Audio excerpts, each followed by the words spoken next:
दोस्तों नमस्कार।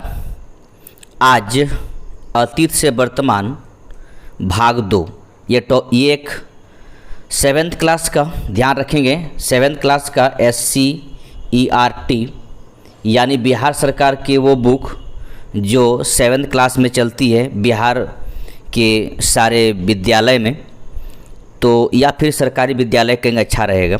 ठीक है, तो बिहार सरकार द्वारा जो चलाई जा रही बुक जो 7th क्लास में चलती है वो बुक का नाम ही है अतीत से वर्तमान भाग 2 और क्लास 7th का है। आगामी परीक्षा यानी बिहार शिक्षक की परीक्षा को देखते हुए मैं कोशिश कर रहा हूं कि 6, 7, 8 का इतिहास और 6, 7, 8 का ज्योग्राफी, 6, 7, 8 का पॉलिटी, बाकी और सब्जेक्ट को सारा कवर किया जाए ताकि आपका एग्ज़ाम या परीक्षाएं सही तरीके से सफल हो। चलिए, तो आज कल मैंने आप तक आपने देख चुके होंगे वीडियो को कि 6 क्लास का था, वो आज 7th क्लास का है। आज भी देखेंगे। तो चलिए आज हम आगे बढ़ते हैं और आज का पहला क्वेश्चन है, ध्यान रखेंगे कि अच्छा पहला अध्याय का नाम ही देखिएगा। अध्याय का नाम है कब, कहाँ और कैसे। अध्याय 1 में कब, कहाँ और कैसे में आज का पहला क्वेश्चन है। रिक्त स्थान को भरना है कि 16वीं सदी के आरंभ में ने हिंदुस्तान शब्द का प्रयोग किया। किसने प्रयोग किया? ध्यान रखेंगे, बाबर ने प्रयोग किया। ठीक है, आपको पता है बाबर मुग़ल बादशाह हैं या मुग़ल वंश का संस्थापक हैं या मुग़ल साम्राज्य का संस्थापक हैं बाबर, जो कि पानीपत की युद्ध में इब्राहिम लोदी को हराकर भारत में मुग़ल सत्ता स्थापित करते हैं। ठीक है, इसके बाद दूसरा क्वेश्चन कहता है एक विशेष प्रकार की भारतीय इतिहास है। कौन सा भारतीय इतिहास है? तो ध्यान रखेंगे ये बाबरनामा। ठीक है, बाबरनामा बाबर द्वारा लिखी गई एक पुस्तक है। ठीक है, या कह सकते हैं तुजुके बाबरी, बाबर की आत्मकथा है। उसको बाद में फारसी में अनुवाद किया गया था। ठीक है, तो बाबरनामा जो बाबर ने लिखा है वो तुर्की भाषा में लिखा गया था, तुजुके बाबरी। इसको बाद में बाबरनामा में फारसी में अनुवाद किया गया है। ठीक है, क्वेश्चन नंबर सी कहता है कि लोगों द्वारा भारत में एक नए धर्म का आगमन हुआ। तो किसके द्वारा? ध्यान रखेंगे, अरबों द्वारा भारत में एक नए धर्मों का आगमन हुआ। और डी ऑप्शन कहता है कि भारत में कागज़ का प्रयोग कब हुई थी? ध्यान रखेंगे 13वीं शताब्दी में या 13वीं सदी में के आसपास में भारत में कागज़ का प्रयोग शुरू हो चुका था। ठीक है, चलिए आगे बढ़ते हैं। इसी अध्याय का जोड़ा बनाइए, यानी जोड़ा बनाना यहाँ पर है। देखिए दोस्तों ध्यान रखिएगा, राजतरंगिणी एक पुस्तक है। इसमें हम कश्मीर के इतिहास के बारे में जानते, ध्यान रखेंगे। इस पुस्तक को लिखा है कल्हण। ठीक है, याद रखेंगे कल्हण ने लिखा है। और इस पुस्तक से हमें कश्मीर के इतिहास के बारे में जानकारी मिलती है। ठीक है, इसके बाद आगे आपके पास है भक्ति संत। ध्यान रखेंगे भक्ति संत हैं वो है आपका दरिया साहब। ठीक है, इसके बाद तबकात ए नासिरी नामक एक पुस्तक लिखा गया था। किसके द्वारा? मिनहाज उस सिराज के द्वारा। ध्यान रखेंगे तबकात ए नासिरी नामक पुस्तक लिखा गया था मिनहाज उस सिराज के द्वारा।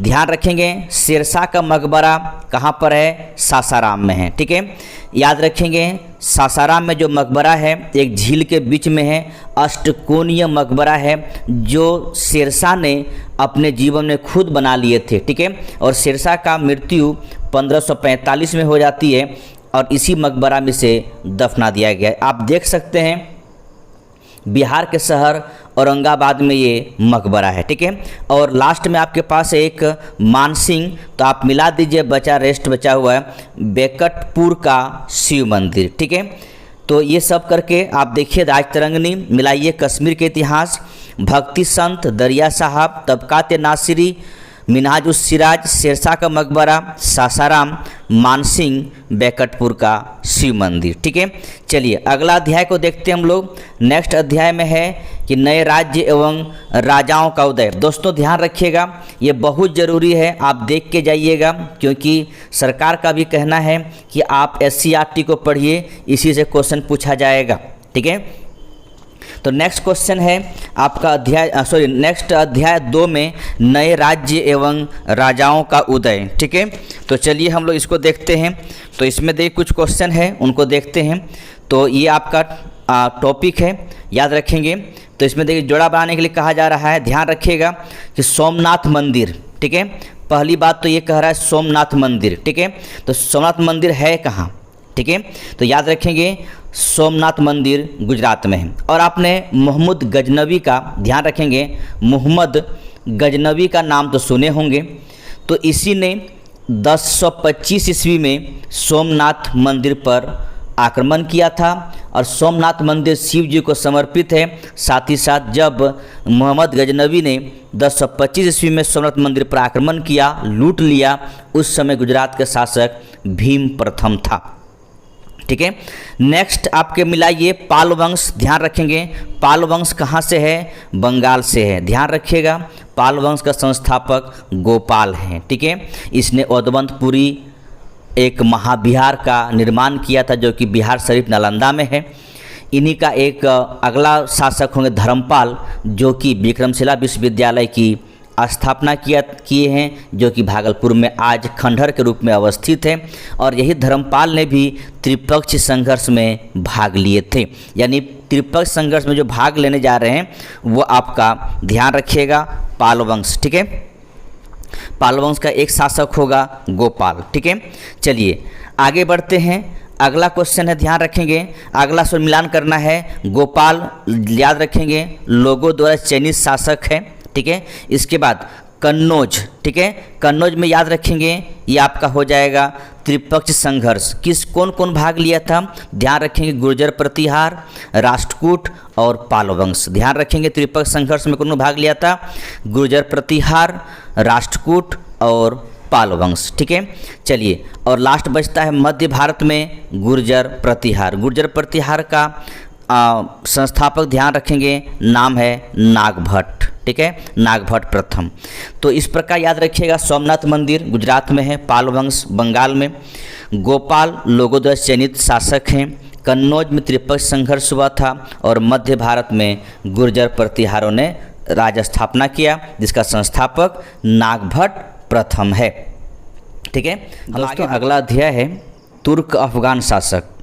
ठीक है, तो इसमें हम लोग देखिए मिलान करना, इसमें भी क्वेश्चन है, तो इसको हम पहले मिलान कर लेते हैं, इसके बाद इनके शासनकाल को भी आपको बताया जाएगा। तो प्रारंभिक तुर्क वंश है वो कुतुबुद्दीन ऐबक के साथ इनको मिला दीजिए।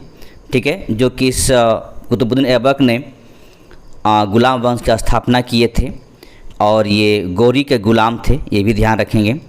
इसके बाद खिलजी वंश को जलालुद्दीन खिलजी से मिला दीजिए। ठीक है, तुगलक वंश को गयासुद्दीन से मिला दीजिए और सैयद वंश को ध्यान रखेंगे खिज्र खान से मिला दीजिए और लोदी वंश को बहलोल लोदी से मिला दीजिए। ये सब का सब दिल्ली सल्तनत के शासक हैं और ये 5 राजवंश हैं, या आप कह सकते हैं 5 वंश हैं और पांचों का ये संस्थापक हैं। ठीक है, यानी गुलाम वंश के संस्थापक कुतुबुद्दीन ऐबक, खिलजी वंश संस्थापक जलालुद्दीन खिलजी, तुगलक वंश संस्थापक गयासुद्दीन तुगलक, सैयद वंश के संस्थापक खिज्र खान और लोदी वंश संस्थापक बहलोल लोदी। अगर हम इसके कार्यकाल को देखें दोस्तों, ध्यान रखेंगे, अगर हम कार्यकाल को देखें तो इस प्रकार ध्यान रखिएगा कि गुलाम वंश का कार्यकाल 1206 से 1290। ठीक है, इसके बाद खिलजी वंश का कार्यकाल 1290 से 1320। ठीक है,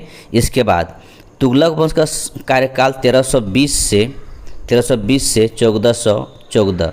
एक बात दोस्तों ध्यान रखिएगा कि तुगलक वंश का जो कार्यकाल है वो दिल्ली सल्तनत का सबसे लंबा कार्यकाल है। ठीक है, सबसे बड़ा कार्यकाल है। एक क्वेश्चन पूछा भी गया है कि दिल्ली सल्तनत का किस वंश का कार्यकाल सबसे लंबा रहा। ठीक है, तो याद रखेंगे तुगलक वंश का रहा। ठीक है, इसके बाद आपका सैयद वंश है, तो सैयद वंश का कार्यकाल ध्यान रखें 1414 से 1451 तक। और लास्ट में आपका लोदी वंश से ध्यान रखेंगे वो 1451 से 1526 तक यही आपका 1526 में पानीपत की प्रथम युद्ध होगा और प्रथम युद्ध के बाद लोधी वंश का समाप्त हो जाएगी, यहीं पर मुगल वंश का स्थापना हो जाएगा। ठीक है, तो चलिए ये आपका 5 राजवंश है जो दिल्ली सल्तनत का है और पांचों राजवंश का कार्यकाल इस प्रकार है। और जो यहाँ पे आपके ऑप्शन में दे रखा हुआ है ये पांचों राजवंश का आप ये संस्थापक है। ठीक है, तो फिर से मैं मिला देता हूँ, इस पर याद रखिएगा आप लोग। ठीक है, खिलजी वंश को आप गियासुद्दीन खिलजी से मिला दीजिए, तुगलक को आप गियासुद्दीन से मिला दीजिए, सैयद वंश को खिजर खान से मिला दीजिए और लोधी को बहलोल लोधी से मिला दीजिए। ठीक है, चलिए आगे बढ़ते हैं। अगला जो अध्याय है वो है आपका मुगल साम्राज्य। ध्यान रखेंगे इनका संस्थापक बाबर होगा। ठीक है, इसने अपना आत्मकथा लिखा था जिसका नाम है तुजुके बाबरी। वो फारसी में तुर्की में लिखा था, बाद में से फारसी में अनुवाद किया था बाबरनामा के रूप में। ठीक है, और इसकी स्थापना ध्यान रखें 1526 में होता है और 1707 तक मुगल वंश चलता है, औरंगजेब की मृत्यु तक। ठीक है, चलिए हम लोग आगे बढ़ते हैं, इसमें देखते हैं क्या क्या क्वेश्चन है। ठीक है, तो क्वेश्चन इस प्रकार है, इसमें भी मिलान करना है और कोई बात नहीं है। तो पहले हम लोग देखते हैं, मिलान करके देखते हैं। देखिए यहाँ पर लिखा हुआ मनसब। ठीक है, मनसब लिखा हुआ है, तो ध्यान रखिएगा मनसब में 2 चीज़ होता था, जात और सवार। ठीक है, तो जो जात है वो पद होता था। ठीक है, सवार का मतलब होता जितने कितने उसमें सैनिक हैं आपके पास। ठीक है, उस हिसाब से उसे मनसब मिलता था। तो एक पद है और एक जात है और सवार है, यानी एक पद है और सैनिकों की संख्या है। तो पद से मिलाइए। बैरम खां आपको पता है अकबर का सेनापति थे और संरक्षक भी थे। और याद रखेंगे जब अकबर ने सत्ता स्थापित किए थे मात्र 13 वर्ष 4 महीना का थे। तो याद रखें अकबर की सत्ता 1556 से 1560 तक बैरम खां के संरक्षण में चला। और इसी समय पानीपत की दूसरी युद्ध होता है। तो पानीपत की दूसरी युद्ध याद रखेंगे कब हुई थी, 15 नवंबर 1556 को पानीपत की युद्ध होता है, जिसमें बैरम खां और आपका हेमू लड़ते हैं और इसमें बैरम खां की जीत होती है और हेमू की हार होती है। ठीक है, इसके बाद आगे है सूबेदार। तो याद रखेंगे ये प्रांतों का गवर्नर होते थे सूबेदार। ठीक है, जहांगीर का याद रखेंगे न्याय के जंजीर के लिए जाना जाता है। कहा जाता है जहांगीर के बारे में कहा जाता है इनके दरबार में कुछ घंटियाँ टंगी हुई थी। आप उस घंटी को अगर आप हिलाते या उसको बजाते तो आपको श्योर न्याय मिलता। ठीक है, और एक लास्ट में है महाराणा प्रताप, चित्तौड़ से मिला दीजिए। ध्यान से बात कर रखिएगा कि महाराणा प्रताप और अकबर के बीच में हल्दी घाटी का युद्ध हुआ था। ठीक है, हल्दी घाटी का युद्ध हुआ था। कब हुआ था इस बात का ध्यान रखिएगा, हल्दी घाटी का युद्ध। ठीक है, हल्दी घाटी का युद्ध कब हुआ था ध्यान रखिएगा, 18 जून। ठीक है, 18 जून 1576 को। ठीक है, इस युद्ध में महाराणा प्रताप की हार होती है और इसके अकबर की जीत होता है। अकबर की तरफ सेनापति मानसिंह था और महाराणा प्रताप की तरफ से सेनापति हकीम खान था। ठीक है, ध्यान रखिएगा। तो चलिए आगे बढ़ते हैं। अगला देखिए क्या कहता है, कुछ ऑब्जेक्टिव कुछ रिक्त स्थान भरना है। तो यहाँ पर पहला कहता है पानीपत की प्रथम लड़ाई बाबर। ठीक है, बाबर और किनके बीच में हुआ था, इब्राहिम लोदी के बीच में। याद रखेंगे इब्राहिम लोदी के बीच में हुआ था। ठीक है, कब हुई थी तो ध्यान रखिएगा 21 अप्रैल। ठीक है, 21 अप्रैल 1526 में। ठीक है, ध्यान रखिएगा पानीपत की प्रथम लड़ाई इब्राहिम लोदी और बाबर के बीच में होता है। इससे बाबर की जीत होती है, इब्राहिम लोदी की हार होती है। और ये युद्ध 21 अप्रैल 1526 को हुई थी। ठीक है, आगे बी में देखता है यदि जात होना चाहिए, सही में जाति नहीं जात होना चाहिए। यदि जात एवं मनसबदार के पद और वेतन का द्योतक है तो सवार उसके क्या है। ठीक है, तो ध्यान रखेंगे जात अगर उनका पद मैंने बताया था पद का द्योतक है तो सवार ध्यान रखेंगे एक निश्चित सेना का। ठीक है, यानी आपके पास कितना सेना है उनका द्योतक है सवार। ठीक है, इसके बाद शेरशाह ने बहुत जगहों पर सराय बनाए, ठीक है, सराय बनाए। कहा जाता है प्रत्येक 8 किलोमीटर सड़कों के आसपास में, जैसे कि आप देखते हैं जब आप सड़क पे चलते हैं तो बहुत जगह आपको लिखा रहता है यात्री शेड, ठीक है, तो उसमें बैठने की जगह होती है, भले पानी की व्यवस्था हो या ना हो अलग बातें हैं, लेकिन बैठने की व्यवस्था होती है। तो उसी प्रकार सिरसा ने भी सड़क बनाया जिसे आप ग्रैंड ट्रंक रोड के नाम से जानते हैं, और उन सड़कों किनारे अनेक सराय बनाए जिसमें से यात्री आराम से बैठ सकते हैं, पानी पी सकते थे, आराम कर सकते थे। और कहा जाता है प्रत्येक 8 किलोमीटर के दरमियान में एक सराय के निर्माण किए थे सिरसा ने, ठीक है। चलिए, और सिरसा कार्यकाल अगर आपको पता है तो बढ़िया है, न तो पता कीजिएगा, ठीक है। अकबर की दरबारी इतिहासकार, ध्यान रखें कौन थे, अबुल फजल, ठीक है, अबुल फजल, ठीक है, अबुल फजल, ध्यान रखेंगे। अकबर दरबारी कवि थे। इसने क्या किया था, एक पुस्तक लिखा था जिसका नाम है अकबरनामा, ठीक है, ध्यान रखेंगे अकबरनामा, ठीक है, या वो जगह में इसे आईने ए अकबरी कहते, ठीक है, फारसी में लिखा गया पुस्तक है।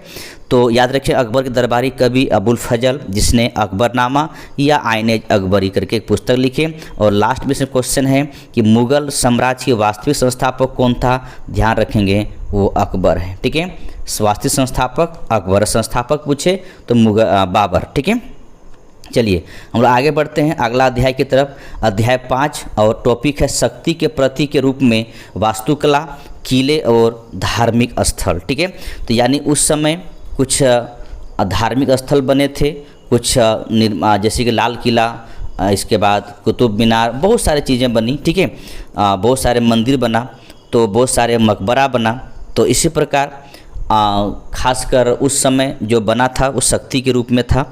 तो चलिए कोई बात नहीं, हम लोग देखते हैं अध्याय 5 का टॉपिक है शक्ति के प्रतीक के रूप में वास्तुकला, किले एवं धार्मिक स्थल, ठीक है। पहला क्वेश्चन ध्यान देंगे कि मध्यकाल में मंदिर निर्माण की कितनी शैलियाँ मौजूद थी, ध्यान रखेंगे 2 शैलियाँ थी। कौन कौन था, ध्यान रखेंगे नागर शैली जो कि उत्तर भारत में था, और एक है द्रविड़ शैली जो कि दक्षिण भारत में था, ठीक है। तो 2 शैलियाँ मौजूद थी, ठीक है। आगे है बिहार में नागर शैली में बने मंदिरों का सबसे अच्छा उदाहरण कौन सा है, ध्यान रखेंगे वो महाबोधि मंदिर, ठीक है। याद रखेंगे बोध गया में महाबोधि मंदिर जो नागर शैली में बने एक सबसे अच्छा मंदिर का उदाहरण है। देव का सूर्य मंदिर ध्यान रखेंगे औरंगाबाद में है। पटना महावीर मंदिर तो आपको पता ही है, और गया का विष्णु मंदिर, ठीक है।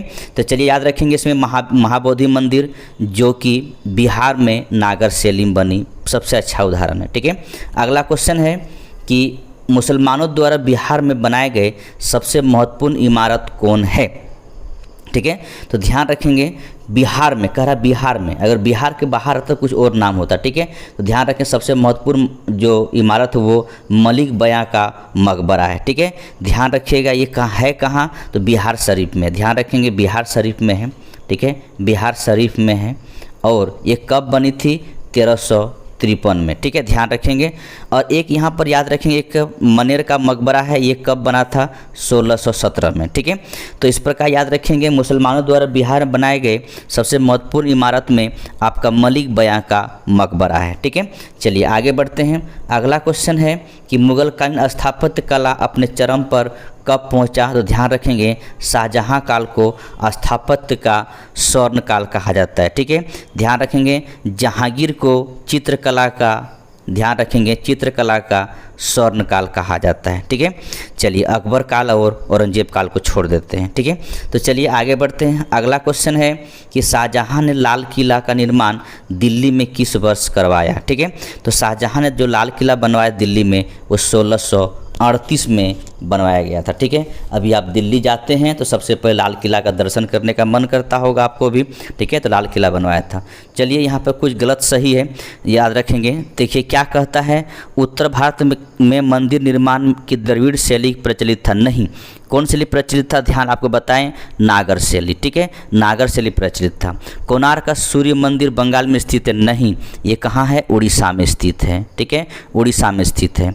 अगला क्वेश्चन कहता है मुगल कालीन वास्तुकला अकबर के शासन काल में अपने चरम पर पहुंचा, ठीक है, नहीं, अकबर के समय में नहीं, किसके समय में? शाहजहाँ के समय में, ठीक है। शाहजहाँ के समय बहुत सारे मतलब घर बना था, तो वास्तुकला उस समय अपने चरम पर पहुंची, ठीक है। अगला है डी नंबर में शेरशाह का मकबरा सल्तनत काल और मुगल काल वास्तुकला के बीच मध्यस्थ की भूमिका निभाता है। बात सही है, ठीक है, ये सही है।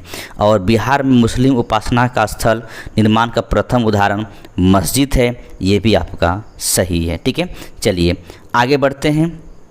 अध्याय 6 में शहर व्यापारी और एवं कारीगर के बारे में है, ठीक है।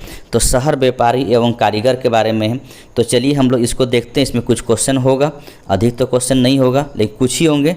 चलिए इसको हम देखते हैं। तो पहले देखिए मिलान करने कह रहा है आपको, तो क्या मिलान करना है? तो मंदिर को मिलान करना है, ठीक है। तो यहाँ पर आपको ये पूछा जा रहा है कि मंदिर नगर हम किसे कहेंगे, ठीक है। ध्यान रखेंगे मंदिर नगर हम कहेंगे तिरुपति को, ठीक है, ठीक है। तीर्थ स्थल किसे कहेंगे, ठीक है। तो उस समय का तीर्थ स्थल कौन था? तो पुष्कर है, ठीक है। इसके बाद प्रशासनिक नगर पूछ रहा है आपसे, ठीक है। तो प्रशासनिक नगर को आप दिल्ली से मिला दीजिए, ठीक है। इसके बाद बंदरगाह नहर पूछ रहा है, तो बंदरगाह नहर आप गोवा से मिला दीजिए। और वाणिज्य नगर कह पूछ रहा है, जो कि आप पटना से मिला दीजिए। इस प्रकार मंदिर नगर तिरुपति, तीर्थ स्थल पुष्कर, प्रशासनिक नगर दिल्ली, बंदरगाह नगर गोवा और वाणिज्यिक नगर पटना, ठीक है। इस प्रकार आप इसको मिलान कर दीजिएगा, ठीक है। अगला क्वेश्चन, अच्छा एक बात और ध्यान रखेंगे, यहाँ पे पुष्कर है, बाकी तो सब जगह आपको पता चल गया होगा कि तिरुपति कहाँ है, दिल्ली कहाँ है, गोवा पटना पुष्कर। तो पुष्कर ध्यान रखेंगे ये राजस्थान में, ठीक है। राजस्थान में भी कहाँ? तो याद रखेंगे अजमेर में, ठीक है। राजस्थान के अजमेर में पुष्कर है। पुष्कर मेला लगता है जहाँ पे ब्रह्मा का एकमात्र मंदिर है, ठीक है। चलिए आगे बढ़ते हैं। अध्याय 7 में देखिए कहता है सामाजिक संस्कृति का विकास है, ठीक है। अध्याय 7 में है, तो टॉपिक है सामाजिक संस्कृति विकास, ठीक है। तो चलिए इसको देखते हैं, इसमें क्या कहता है। कुछ क्वेश्चन इसमें भी होगा, अधिक तो नहीं होगा, अधिक क्वेश्चन नहीं दिया गया है। तो जो भी क्वेश्चन है उसी को हम लोग देखते हैं। चलिए आगे बढ़ते हैं, इसी क्वेश्चन को देखते हैं। पहला क्वेश्चन है कि सिंध विजय किसने की, ठीक है। तो ध्यान रखेंगे सिंध विजय किए थे मोहम्मद बिन कासिम, ठीक है। ध्यान रखेंगे मोहम्मद बिन कासिम। कब किए थे? 712 में, ठीक है। 712 ईस्वी में सिंध विजय किए थे। उस समय सिंध का शासक दाहिर हुआ करते थे, ठीक है। और इसके बारे में अच्छा से जानकारी चचनामा मिलता है। चचनामा का लेखक कौन है ये किसी को पता नहीं, ठीक है। ये कहता है कि मोहम्मद बिन कासिम का ही सैनिक ने चचनामा नामक पुस्तक लिखा था, ठीक है। चलिए आगे बढ़ते हैं। अगला क्वेश्चन आपके पास है कि महमूद गजनी के साथ कौन सा विद्वान भारत आया, ठीक है। तो ध्यान रखेंगे जो आए थे वो है अलबरूनी, याद है, ठीक है। याद है महमूद गजनी कौन है? तो ये देखिए गजनी के शासक हैं और हमारे पास 17 बार आक्रमण किया था। कब से कब तक? 1000 से लेकर 1027 तक, ठीक है, 27 तक। ये 17 बार हमारे पास आक्रमण किए, जिसमें से सबसे महत्वपूर्ण आक्रमण है सोमनाथ का मंदिर, जो कि 1025 में किए, ठीक है। तो 1025 में सोमनाथ मंदिर का आक्रमण किया गया, जहाँ पर से इन्हें अनेक बहुत सारा धन मिला और ये अपने धन को अपने शहर में यानी गजनी में जाकर उस पर खर्च किए। हमारे यहाँ का मंदिर तोड़े, मूर्ति तोड़े और वहाँ यहाँ से लेकर चले गए, ठीक है। तो याद रखेंगे उसी समय में अलबरूनी आए थे, जिसने किताबुल हिंद नामक एक पुस्तक लिखे। मिनहाजुस सिराज, याद रखिए तबकाते नासरी नामक पुस्तक लिखे हैं, ठीक है। चलिए आगे बढ़ते हैं। अगला है क्वेश्चन, भारत में कुर्ता पाजामा का प्रचलन किसके आगमन से शुरू हुआ? ध्यान रखेंगे मुसलमानों के आगमन से शुरू हुआ, ठीक है। तो कुर्ता पाजामा का प्रचलन मुसलमान आने के बाद ही हमारे प्रचलन में आया, नहीं तो हमारे पास धोती, ठीक है, धोती और पायजामा, कुर्ता, ठीक है, धोती और कुर्ता वो था मेरे पास, ठीक है।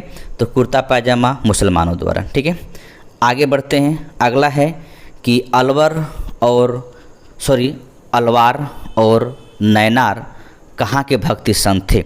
इससे पहले आंसर जानने से पहले ध्यान रखेंगे अलवार ये विष्णु के उपासक थे और ये नैनार शिव के उपासक थे। ये आपका ध्यान रखेंगे, दक्षिण भारत के भक्ति संत हैं। ठीक है, अलवार जो हैं विष्णु के उपासक हैं और नैनार हैं जो शिव के उपासक हैं। ये भक्ति संत दक्षिण भारत के हैं। ठीक है, अगला नेक्स्ट क्वेश्चन है, मोइनुद्दीन चिश्ती की दरगाह कहाँ है? ये आपका अजमेर में। ठीक है, मोइनुद्दीन चिश्ती की दरगाह अजमेर में है, ध्यान रखेंगे। आप चाहे अजमेर जा सकते हैं और देख सकते हैं। ठीक है, चलिए आगे बढ़ते हैं। आगे आपका मिलान करना है। ठीक है, मिलान करना है।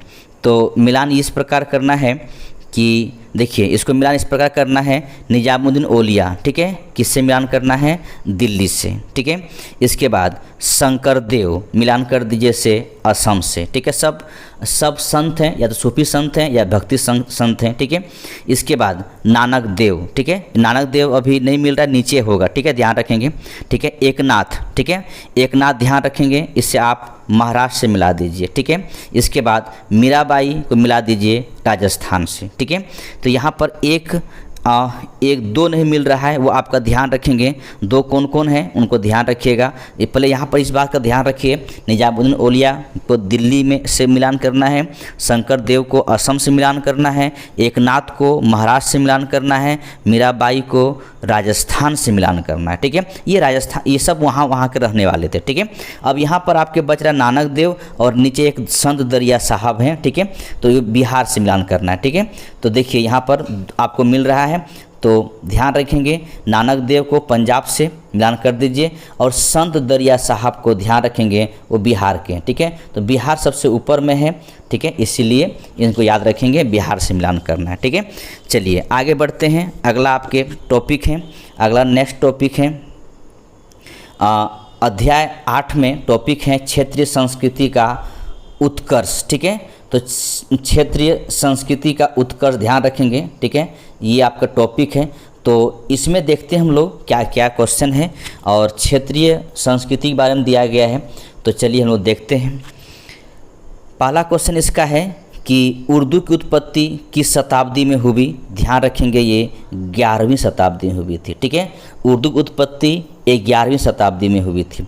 उर्दू का शाब्दिक अर्थ क्या है? तो ध्यान रखेंगे, उसका शाब्दिक अर्थ शिविर है। ठीक है, अगला क्वेश्चन है, ईरानी सिंधु को क्या कहते थे? ध्यान रखेंगे, हिंदू कहते थे। ठीक है, हिंदू कहते थे। अगला क्वेश्चन है, अकबर के नवरत्न में इनमें से कौन थे? ध्यान रखेंगे, अकबर के पास नवरत्न थे, जिसमें से एक तानसेन है, बाकी तुलसीदास, बैरम खां, कबीर। ठीक है, तुलसीदास अलग समय के हैं, कबीर अलग समय उसी समय के हैं। बैरम खां आपको पता है नवरत्न में शामिल नहीं था, लेकिन अकबर के सेनापति और संरक्षक भी थे। ठीक है, बैरम खां।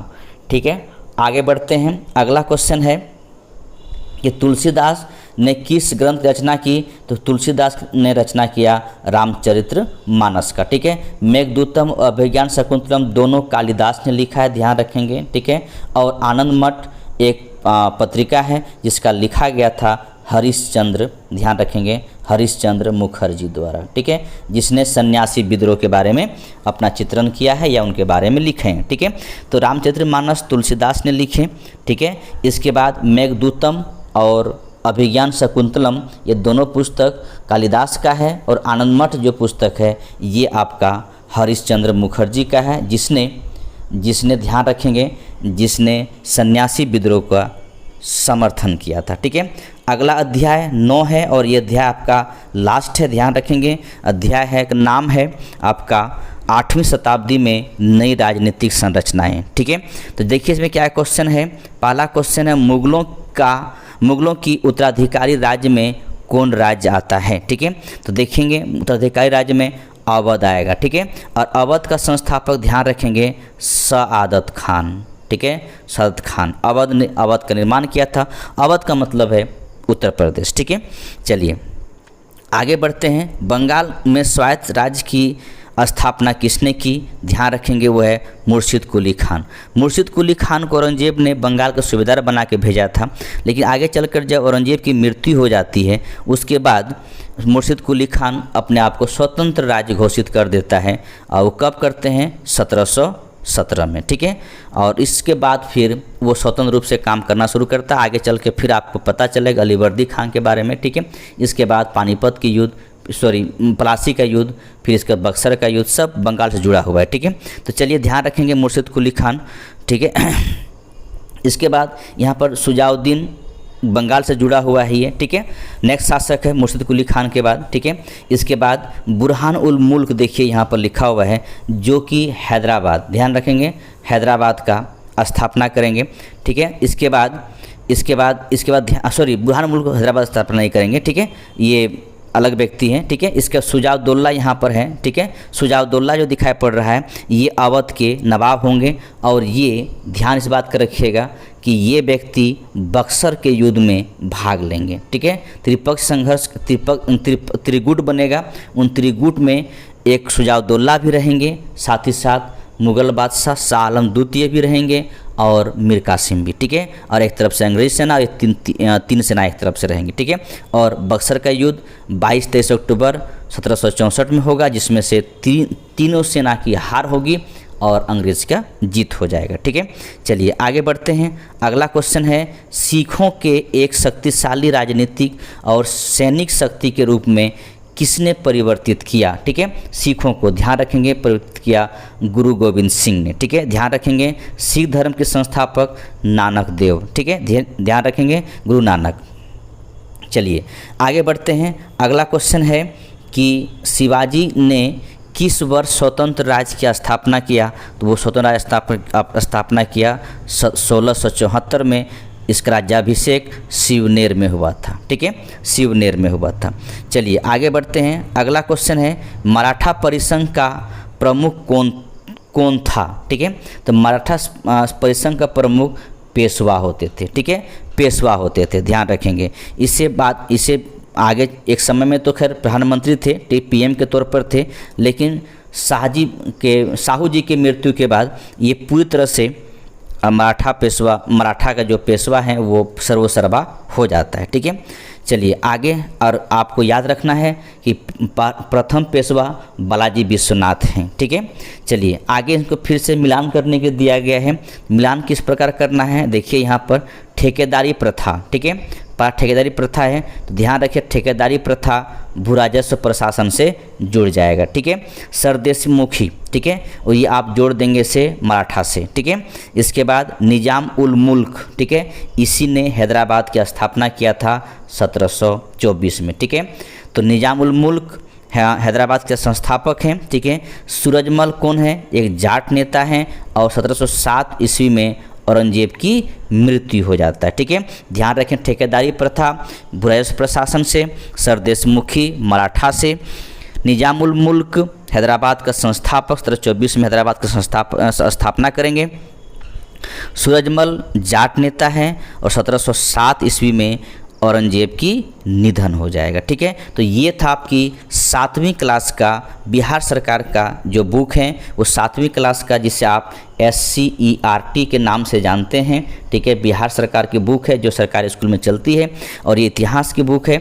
तो हम आज 7वीं क्लास को समाप्त किए। हम लोग कल आप 8वीं क्लास का हिस्ट्री को लेंगे। ठीक है, उसके बाद भूगोल, फिर पॉलिटी, फिर अन्य सब्जेक्ट को लिया जाएगा। ठीक है, तो चलिए तब तक आज हम यहीं तक रुकते हैं, फिर हम कल 8वीं क्लास का SCERT को लेकर आते हैं। तब तक के लिए बहुत बहुत धन्यवाद देखने के लिए, वीडियो पूरा देखने के लिए, और जय हिंद जय भारत।